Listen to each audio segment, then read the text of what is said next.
السلام علیکم۔ اعوذ باللہ من الشیطان الرجیم، بسم اللہ الرحمن الرحیم۔ اور ڈرو اس فتنے سے جو خاص کر کے ان لوگوں پر واقع نہیں ہوگی جو تم میں سے گناہ گار ہے، اور اللہ تعالیٰ سخت عذاب دینے والا ہے۔ سورہ انفال آیت نمبر 25۔ اللہ فرما رہے ڈرو اس فتنے سے، اس عذاب سے جو خاص کر کے جو لوگ مجرم ہیں، گناہ گار ہیں، اللہ کے نافرمان ہیں، انہی لوگ پہ واقع نہیں ہوئے گی۔ نیک لوگ بھی اس کے اندر پیس جائیں گے، نیک لوگ بھی اس عذاب میں پکڑے جائیں گے، نیک لوگ بھی عذاب میں مبتلا ہو جائیں گے۔ وہی اللہ فرما رہا ہے خاص انہی لوگ پہ واقع نہیں ہوئے گی جو گناہ گار ہیں، نیک لوگ بھی ساتھ میں ہلاک ہوں گے۔ سوچیے آپ، ہوتا ہے نا، دیکھیں نا آپ، سونامی آئی تھی جب جاپان میں، تو اس کے اندر نافرمان لوگ کے لیے آئی تھی۔ اللہ نافرمان لوگ کو ہلاک کرتا ہے، تو ساتھ میں لوگ، نیک لوگ بھی اس کے ساتھ پیس جاتے ہیں۔ نیک جو ایمان والے، متقی، پرہیزگار، جنتی لوگ، وہ لوگ بھی مر جاتے ہیں۔ سونامی آئی، مر گئے۔ چھوٹے چھوٹے بچے بھی مرتے کہ نہیں مرتے؟ سیلاب میں سونامی جو آئی تھی، مر جاتے ہیں۔ نیک لوگ بھی مر رہے کہ نہیں مر رہے؟ تو وہی اللہ فرما رہے ڈرتے ہوئے زندگی گزارو، نیک عمل کرو۔ جب عذاب آئے گا تو صرف مجرمی لوگ نہیں لپیٹے میں آئیں گے، نیک لوگ بھی ساتھ میں ہلاک ہوتے ہیں۔ زلزلہ آتا ہے نا، زلزلہ آتا ہے کہ نہیں آتا ہے؟ زمین ہلتی ہے، مرتے نا ہزاروں لاکھوں لوگ، ہزاروں لوگ۔ تو گنہگار لوگ کی اکثریت رہتی ہے ہمیشہ، اکثریت مجرم کی ہوتی ہے۔ زمین پر اکثر لوگ گمراہ ہے نا، اللہ پر ہمارے نافرمان ہے۔ سورہ انعام 116 میں اکثریت کیا، میجورٹی نافرمانوں کی ہوتی ہے۔ اور آپ سروے کر کے دیکھ لو، آپ محلے میں، کنٹری میں، اپنے علاقے میں، رشتہ دار میں، اکثریت کیا ہے، نافرمان ہے۔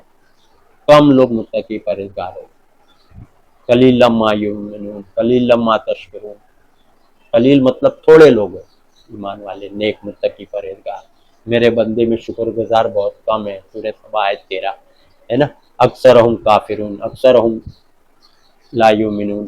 اکثریت، میجورٹی نافرمان، گمراہ، انکار کرنے والے۔ اللہ قرآن میں سب باتیں بتا دے رہا ہے، یہ سب قرآن میں ہے، پورا قرآن میں بھرا پڑا ہے۔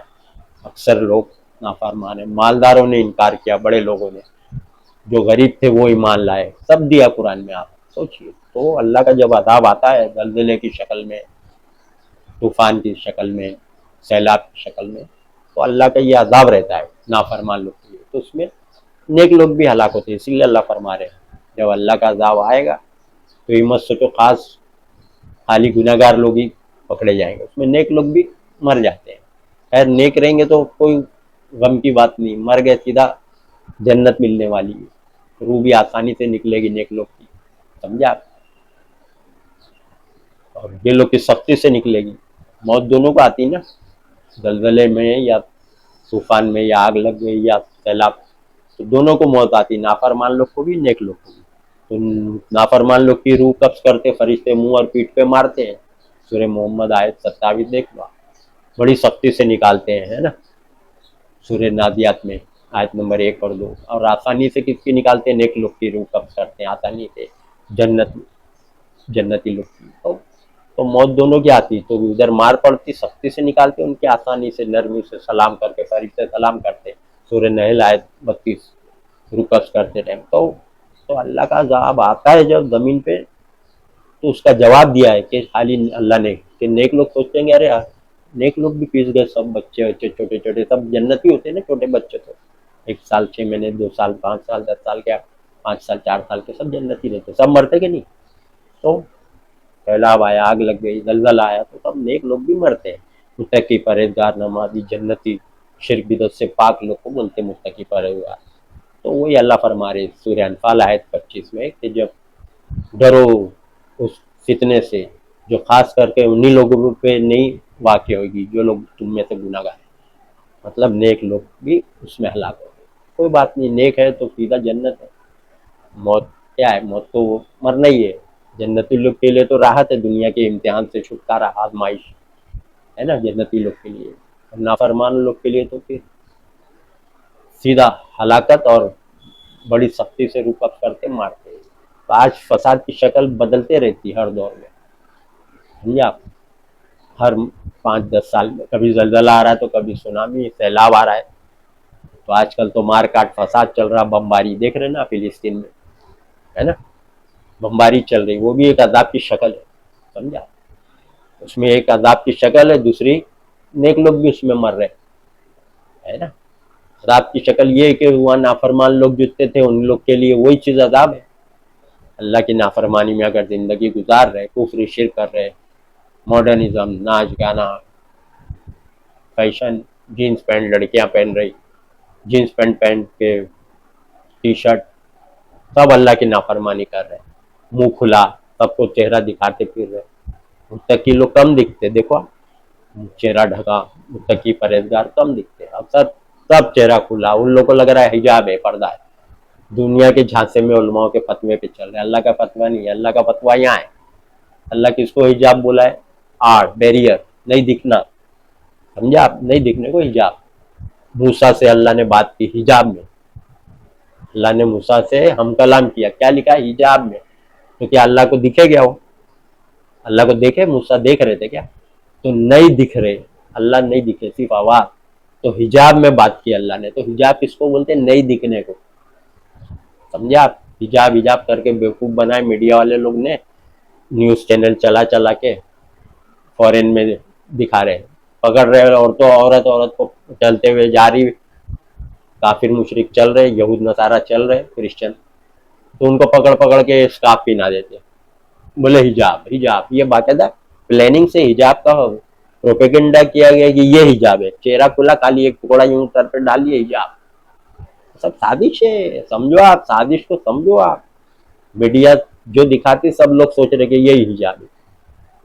دیکھو آج بھی پیور سعودی میں جو ایک دم دیندار پرہیزگار بڈھی 80 سال کی بھی ہے تو منہ ڈھکا ہے اس کا، جو اصلی دیندار، جو اصلی قرآن کی جانکاری، قرآن کا علم، تقویٰ، پرہیزگاری، دیکھو آپ بڈھی ہو گئی ہے، چہرہ ڈھکا ہے. بولو، میں تو یہاں دیکھا ہوں بمبئی میں کلابا میں، 70-80 سال کی ہے، موٹی، چلنے نہیں ہو رہا ہے، عرب کی، منہ ڈھکا ہوا، بڈھی ہو گئی.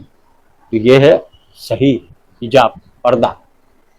حجاب کا مطلب، عربی جو لفظ ہے حجاب کا مطلب ہے کہ نہیں دکھنا، سمجھا؟ سلیمان علیہ السلام بھی جب گھوڑے کی صاف صفائی مالش کر رہے تھے، نہلا رہے تھے اس کو، سورج ڈوب گیا، عصر کی نماز چلے گئی، قضا ہو گئی. تو وہاں بھی لکھا ہے حجاب، سورج حجاب میں ڈوب گیا، حجاب نہیں دکھ رہا ہے، سورج ڈوب گیا تو نہیں دکھتا نا ڈوبنے کے بعد، تو اس کو حجاب بولتے ہیں، نہیں دکھنا. تو یہاں چہرہ دکھا رہے وہ، اور خالی یوں ڈال دے رہے کالا برقع، چہرہ کھلا، بولے حجاب ہے، پردہ ہے. یہ سب چھانسے والی بات ہے، دھوکہ، اپنے آپ کو دھوکہ دینا اور دنیا کو چہرہ دکھانا، سمجھا آپ؟ یہ حجاب نہیں ہے. تو یہ اللہ کی سب نافرمانی، نبی کی نافرمانی، سمجھا آپ؟ نبی کی بیویوں کو بھی سورہ الاحزاب آیت نمبر 53 میں حجاب کے ذریعے سے کوئی چیز مانگا کرو، دیا کرو. حجاب ورڈ ہے وہاں، پردے، آڑ، بیریئر، سمجھا آپ؟ حجاب اس کو بولتے ہیں قرآن کی روشنی میں، حجاب جس کو بولتے ہیں. یہ تھوڑی منہ کھلا تو اس کو حجاب کیا بولے؟ دکھ رہا ہے نا آپ کو، تو دکھنے والی چیز کو حجاب نہیں بولتے، سمجھا آپ؟ نہیں دکھنے والی، جو پردے میں، آڑ میں نہیں دکھ رہی، اس کو حجاب بولتے ہیں. جیسے موسیٰ سے اللہ نے حجاب میں بات کی، حجاب میں بات کی لکھا ہے وہاں، حجاب کے ذریعے ہم کلام ہوئے، نہیں دکھے، تو نہیں دکھنا چہرہ ہے، اس کو حجاب بولتے ہیں. یا نافرمانی کر رہے، دیکھو آپ، سزا مل رہی ہے. جو بھی نافرمانی، اللہ ظالم نہیں ہے، ظلم نہیں کرتا بندے پہ، رتی برابر نہیں ظلم. جہاں جو اس کو پڑھ رہی ہے، یا تو نافرمانی ہے یا پھر آزمائش. آزمائش کس کی ہوتی ہے؟ متقی پرہیزگار. نافرمان لوگ کے لیے آزمائش نہیں ہوتی ہے، سب ذہن میں بٹھا لو قرآن کی باتیں. نافرمان لوگ کے لیے سزا ہے. اللہ فرما دے نا، اللہ سخت عذاب دینے والا ہے، پنشمنٹ انگلش میں بولتے ہیں. عربی میں عذاب، انگلش میں پنشمنٹ، اور اردو میں مصیبت، تکلیف، مار کاٹ، سمجھا آپ؟ تو اللہ کی نافرمانی کرے تو ان لوگ کے لیے سزا ہے دنیا میں، پڑھتے رہے گی، مار کھاتے رہو، دنیا میں ذلت، رسوائی، سمجھا آپ؟ عذاب، پنشمنٹ. اور سدھر جاؤ تو پھر بچ گئے، توبہ معاف، سدھر گئے، نیک عمل کرنے لگے تو جنت ملے گی. اگر وہی کرتے چلے گئے تو دنیا میں عذاب، اور آخرت میں جہنم. سوچیے آپ. تو اللہ تعالیٰ کا جب عذاب آتا ہے تو اس میں نیک لوگ بھی ہلاک ہوتے ہیں. بم گرتا ہے نا اوپر سے تو بچے بھی مر رہے ہیں. جنتی ہے نا بچے نیک. تو دیندار نیک لوگ بھی، عورت آدمی اگر متقی پرہیزگار نیک تو یہ ہلاک ہوتے ہیں. وہی اللہ فرما رہے ہیں کہ اللہ کا جب عذاب آئے گا جو گنہگار ہیں ان لوگ کے لیے تو اس میں نیک لوگ بھی مریں گے، اللہ فرما رہے ہیں. تو یہ سب ذہن میں بات بٹھا لو. نہیں تو سوچتے ہوں گے ارے نیک لوگ بھی تو مر رہے ہیں نا، بچے لوگ بھی. ایسا ایک سوال ذہن میں پیدا ہوتا ہے لوگوں کے کہ ارے بمباری میں یا آگ لگ گئی یا زلزلے میں اللہ ایسا بچے لوگ بھی ہلاک ہو رہے ہیں، نیک چھوٹے چھوٹے معصوم بچے. تو اللہ پہ اسی لیے بتا دیا ہے کہ نیک لوگ بھی اس میں ہلاک ہوئے ہیں. کوئی بات نہیں، موت آئے گی نیک لوگ کے لیے تو اچھا ہے، روح بھی آسانی سے نکلے گی اور سیدھا جنت. یعنی آنکھ کھلے گی تو سیدھا جنت.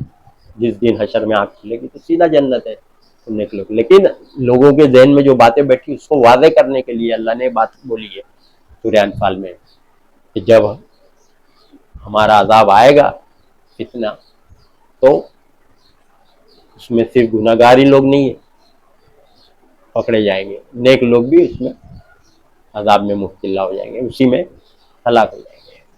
چاہے بم مارے، چاہے میزائل مارے، چاہے راکٹ مارے، چاہے نیوکلیئر مارے، نیک لوگ بھی مریں گے کہ نہیں. جب ایسی لڑائی ہوتی تو مجرم لوگ کے لیے ہی رہتی وہ عذاب، لیکن اس میں نیک لوگ بھی ہلائیں گے. نیک تو کم رہتے ہی ہے دنیا میں، نیک لوگ دنیا میں کم رہتے ہیں. اللہ بتا دیے دنیا میں نیک کم ہے، اکثریت گمراہ اور نافرمانوں کی ہے. اکثریت کس کی اللہ بتا دیے نا. دنیا میں زمین پر اکثر لوگ جو ہیں وہ گمراہ ہیں. سمجھے آپ. سورہ انعام 116. سمجھے آپ. اور اکثریت لوگوں کی اکثریت نافرمان ہے، اللہ پہ ایمان نہیں لاتی. کم لوگ ایمان لاتے. قلیلا ما یؤمنون قلیلا ما تشکرون. کم لوگ ہیں جو شکر گزار ہیں. سورہ توبہ میں بھی بتا دیا آیت نمبر 13 میں میرے بندے میں شکر گزار بہت کم ہیں، تھوڑے ہیں. تو سب کم لوگ ہیں. تو اکثریت نافرمانوں کی ہوتی، اسی لیے اللہ عذاب نازل کرتا ہے، چاہے زلزلے کی شکل میں ہو، چاہے طوفان اور چاہے سیلاب کی شکل میں ہو، چاہے بمباری مار کاٹ. تو اکثریت کس کی رہتی ہے؟ نافرمانوں. تو ان لوگ کے لیے عذاب رہتا ہے، دنیا کا عذاب. اللہ فرمایا نا سورہ سجدہ آیت نمبر 21 میں ہم اس بڑے عذاب کے، قیامت کے دن کے عذاب سے پہلے دنیا کا بھی عذاب کا مزہ چکھائیں گے. سورہ سجدہ آیت 21. تو دنیا میں بھی عذاب پنشمنٹ، آخرت میں بھی. سمجھے آپ. تو نیک یہ جو لوگوں میں ذہن میں بات آتی ہے کہ نیک لوگ بھی تو مر رہے ہیں، تو نیک لوگ بھی مریں گے اللہ بتا دیا ہے. تو ذہن آپ کا ایک دم صاف ہو جانا چاہیے اللہ کی باتوں کہ بھائی جب اللہ کا عذاب آئے گا، مار کاٹ، زلزلہ، آندھی طوفان، سونامی، سمجھا آپ، جو بھی ہوئے گا تکلیف پنشمنٹ عذاب آئے گا، اس میں آتا ہے ان لوگ کے لیے نافرمانوں کے لیے، لیکن اس میں نیک لوگ بھی لپیٹے میں آئیں گے. یہ اللہ نے اسی لیے بتا دیا سورہ انفال آیت نمبر 25 کہ جب یہ آئے گا ہماری طرف سے عذاب تو صرف مجرم گناہگار ہی لوگ کے نہیں ہوئے گا، نیک لوگ بھی اس میں آئیں گے لپیٹے. سمجھا آپ. اس لیے قرآن کی باتوں میں ایک غور کرے تو سمجھ میں آئے گا کہ اللہ کیا فرما رہے ہیں. اپنی زبان میں پڑھے تو جانکاری ہوگی، جب تک اپنی زبان میں نہیں پڑھیں گے معلومات ہی نہیں ہوگی. سمجھا آپ. عربی میں پڑھیں گے تو عربی تو پھر سمجھتے نہیں، ہماری زبان نہیں، اس لیے ترجمے سے اپنی لینگویج میں ٹرانسلیشن سے پڑھیں گے. آسان ہے، اپنی زبان میں پڑھے تو آسان ہے. اخبار نیوز پیپر پڑھتے کہ نہیں اپنی زبان میں، اپنی زبان میں پڑھتے تو آسان ہے. دوسری زبان جو نہیں آتی زبان، وہ زبان کا اخبار تو نہیں خریدتے. جو لینگویج جو زبان آتی وہی نیوز پیپر لیتے نا، سمجھتے کہ نہیں سب چیز. ویسے قرآن کو بھی اللہ نے اخبار کہا ہے، نبا، خبر، نیوز. قرآن کو بھی اللہ نے یہی کہا ہے. سمجھا آپ. نبا عربی میں نبا بولتے، اردو میں خبر بولتے، انگلش میں نیوز بولتے. تو یہ سب خبریں ہیں، کیا ہوا پہلے، اب کیا ہو رہا اور آنے والے دن میں کیا ہونے والا ہے نا. تو اپنی زبان میں پڑھے تو علم آئے گا، جانکاری آئے گی. سمجھا. پڑھیے جو زبان بھی آتی ہے. وآخر دعوانا ان الحمد للہ رب العالمین.